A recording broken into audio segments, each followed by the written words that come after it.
The year is 1921. Hammering, sawing, and drilling can be heard across campus, signaling the construction of a new building.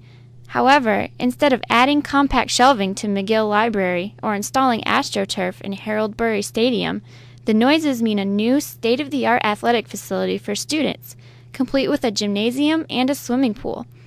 Titan Radio's Corey Emanuele tells of a time when Old 77 was anything but.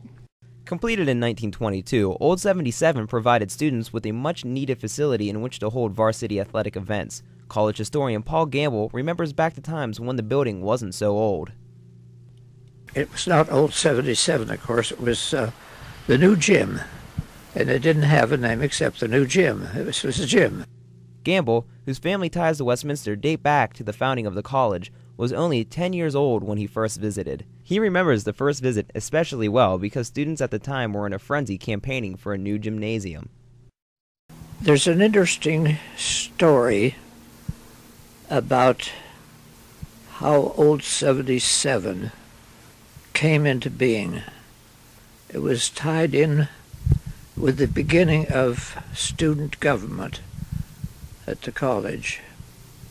According to Gamble, World War I combined with a nasty flu epidemic put quite a damper on college enrollment.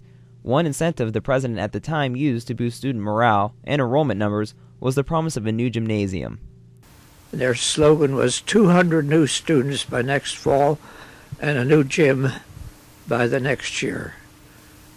Gamble says the new facility was justified. The prior building was hardly a place for athletics.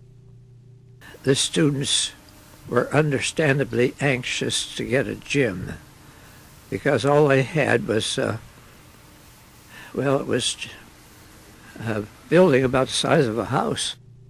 Students found out that they were getting more than they bargained for when they learned a pool would also be included in the facility.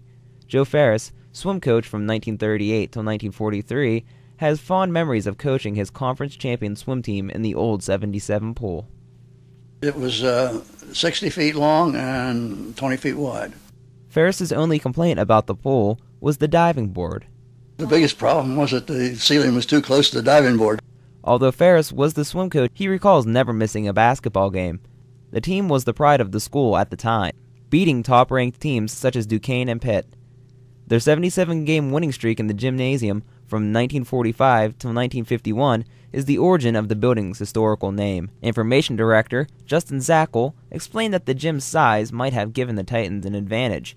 He says the Titans would trap teams underneath the track so they couldn't pass the ball. Gamble also says that reporters would poke fun at the gym. And by the time we had won 77 straight games there, sports writers were making fun of it because of its size. They called it Cracker Box.